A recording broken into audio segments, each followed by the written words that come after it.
Hi, my name is Rahul Shah and I welcome you once again to this YouTube channel where my goal is to make investing accessible and profitable to the average investor. Now, before I begin, a big thank you for watching my previous videos in such large numbers. The previous video has been a personal best for me in terms of the likes and in terms of the views. So do keep supporting me and do spread the word if possible, and I will try my best to be deserving of all the appreciation that's coming my way. So thank you once again. Now let's jump into today's session. I have another case study lined up for you today, but this case study is slightly different from the previous case study. In the previous case study, we sort of analyzed a group of companies across a similar time period. So we had three different sets of companies and we analyzed them across a similar time period and learned some very important investment lessons. Now this time in this today's case study, I'm going to flip the situation around a bit. I'm going to select single company. I'm going to analyze one company, and what I'm going to do is I'm going to change the time period, analyze a single company over a different time period. So the previous case study was analyzing different companies across similar time period. This case study is analyzing a single company across different time periods to drive home a very important investment lesson. The investment lesson that how often in the stock market there is a huge gap between perception and reality, and investors who are aware of this can exploit this big gap to earn market beating returns over the long term. So this is what today's case study is all about, analyzing one company over different time periods. And the company that I have chosen is the market darling. It's one of the biggest FMCG companies in the country, and of course it's popularly known as Hindustan Unilever Ltd. Yes, that's correct. That's the company I'm going to analyze today over 3 different decades to drive home a very important investment lesson. So let's jump straight into today's case study. Now what you're seeing on your screen right now is the performance of HUL, the FMCG giant, between 1990 and 1999. That's the 10-year period that I have chosen for this company, the first 10-year period. Now look at the performance of the company in terms of the growth in EPS. I think it's phenomenal. The company has been able to grow its earnings at almost 12 times between 90 and 1999, and that's a CAGR of 31%, which is phenomenal in my view. A normal CAGR during those times was, I think, in the region of 15%, and this company was able to grow double that, perform twice as better, a 31% CAGR, which is phenomenal. And it was because of this performance that investors literally went gaga over the stock, literally made a beeline for the stock. Now take a look at the performance of the company in the stock market between December 91 and December 1999. Because the company was able to grow its earnings phenomenally at more than 30% CAGR, the share price of the company jumped 23 times. 100 rupee invested in the stock in December 1991 would have fetched you almost 2400 rupees in December 99. That's a jump of 24 times, which is phenomenal. This was possible because of the strong growth in the company's earnings. Another factor that was responsible for the huge growth in the share price between December 1991 and 1999 was the huge jump in the price to earnings multiple of the company.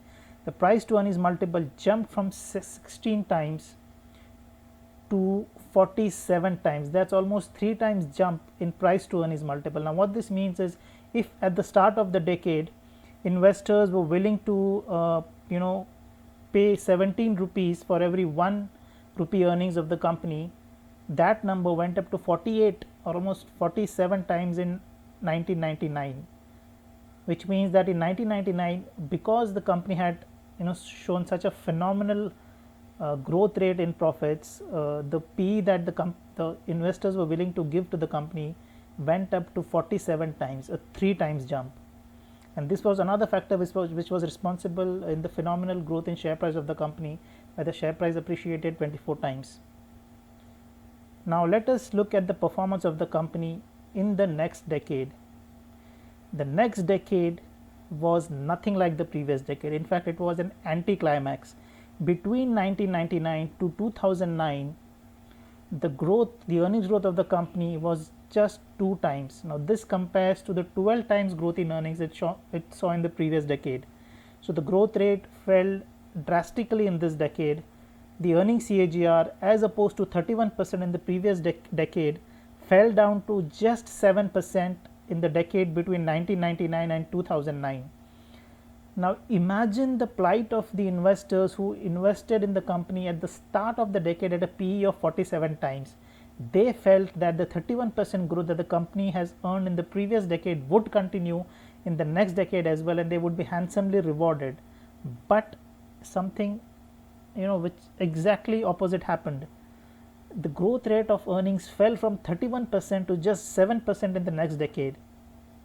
And this was because of, and there's just one word answer to why this happened, and it is that one word answer is competition.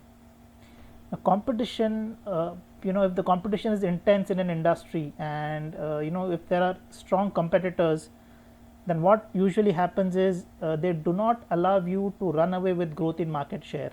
What happened between 1990 and 99 was company performed better than the competition. But since the competition was strong, it fought back in the next decade, and it started taking away market share from the company, and because of which the growth of the company fell to 7.2% in the second decade as opposed to 30% in the first decade. And this happens across industries, across geographies. Because of competition, it is almost impossible for a company to continue to earn profit growth in excess of the industry growth rate. It can do so for a limited number of years, but eventually the competition fights back, and the profit growth of the company comes back to the normal growth rate or falls even below that. And this is exactly what happened with HUL in the second decade. Because of the intensifying competition, the profit growth fell from 31% to 7.2%. And it is because of this poor profit growth rate, the share price of the company also performed pretty poorly. Between the decade 1999 to 2009, every rupees 100 invested in the company went up to just rupees 120 or thereabouts, which means that the returns that the shareholders got from HUL in this decade was almost flat. Zero returns for 10 years. This is famously known as the lost decade for HUL, and this happened because the growth rate of the companies fell. And another reason for the company having a lost decade is the huge dip in the price to earnings multiple that the company saw during this decade. A starting price to earnings multiple of almost 47 times was halved by the end of the decade. It fell to as low as 28-29 times because of the poor performance of the company in the second decade. Now, investors who invested in the company at the start of a decade, they suffered two blows. One was a blow to the earnings growth of the company, and the other was a big blow to the price to earnings multiple of the company. And because of this, the company suffered a lost decade. Their investment in the company gave zero returns for 10 years. Now this is a very, very important lesson in my view, a lesson that never pay a very high PE multiple to a company, no matter how good the growth prospects. And lesson number 2, high growth rates never continue forever. After a period of a very strong growth rates, there comes a time where the growth rate comes back to normal or falls below normal. An investor who were sort of expecting the company to keep earning 31% growth rates were in for a rude shock in the second decade. Now comes the decade after that, the third decade, the decade between 2009 and 2018. Now investors who invested in the company at the start of this decade, they were rewarded handsomely. the company again performed really well in the decade between 2009 and 2018, and every rupees 100 invested in the company jumped up to 700 rupees by the end of the decade. And while this return is not as great as the returns in the first decade, but it's definitely a decent return, or a good return, even if you ask me. Now, what led to again a good return or turnaround in the performance of the company? Again, two reasons. The earnings growth, it improved from 7% in the previous decade to 11% in the third decade, and the price to earnings multiple also saw a more than 2 times jump in this decade. From 28.7 times at the start of the decade, the price to earnings multiple improved to a significant 68 times. Now, again, imagine the plight of investors who would have exited the company at the end of the second decade, thinking that the company's growth rate is going to remain at 7% forever, and the company will not be able to gain market share back from competitors, and it will continue to remain a poor investment. But that's not what happened. Just as high growth rates do not last forever, even low growth rates do not last forever if the company is a good company, has good management. And this is exactly what happened with HUL. After learning a harsh lesson in the second decade, it got its act together. It again innovated. It came out with new products, new positioning, and improved its market position, improved its performance, and again which led to the earnings growth of a good 11-12%. And the second reason the stock price gave 7x returns in this decade was the fall in the PE of the company in the second decade. Remember, the second decade, the starting PE was 48 times, it fell to 28 times.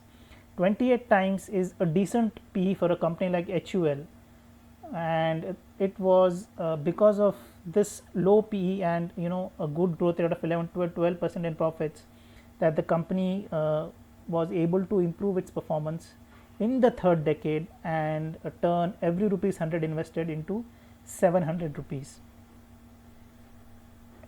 Now, there are two very important lessons that emerge from this case study, if you ask me.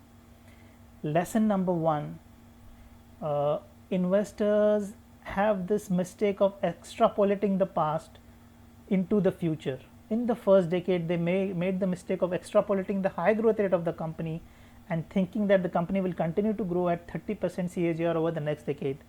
But that did not happen. The earnings growth rate reverted to the long-term average because of competition, and investors who paid a high multiple of 48-49 times for the company, they suffered because the growth rate did not materialize and the multiple fell, and because of which they suffered a lost decade. Another important lesson is, just as you cannot extrapolate a high growth well into the future, it is wrong to extrapolate a low growth well into the future, because if the company is good, it knows how to go back to its winning ways.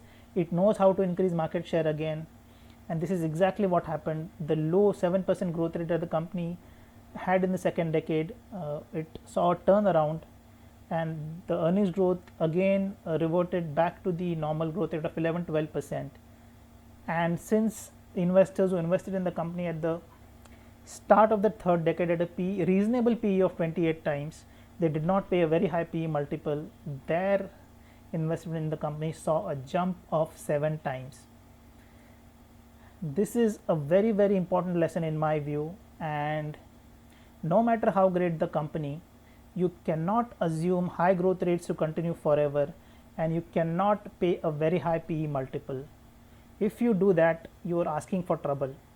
So irrespective of the quality of the company, it is always a good idea to be reasonable in paying a certain PE multiple to the company.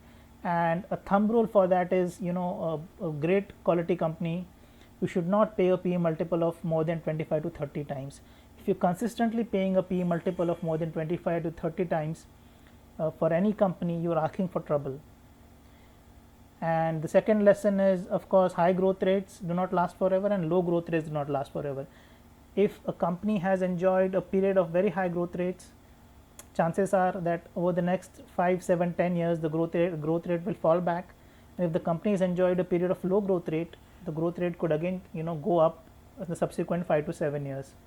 So this is a very important key lesson that everyone should learn, in my view, and this lesson will definitely help you in hold you in good stead over the long term.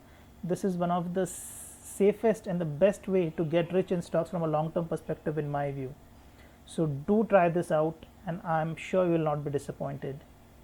So that brings me to the end of this session. I hope you enjoyed this session, and if you certainly did that, do not forget to show your appreciation by way of pressing on the like button and adding any comments that you may have. So see you again next time. Till then, thank you so much.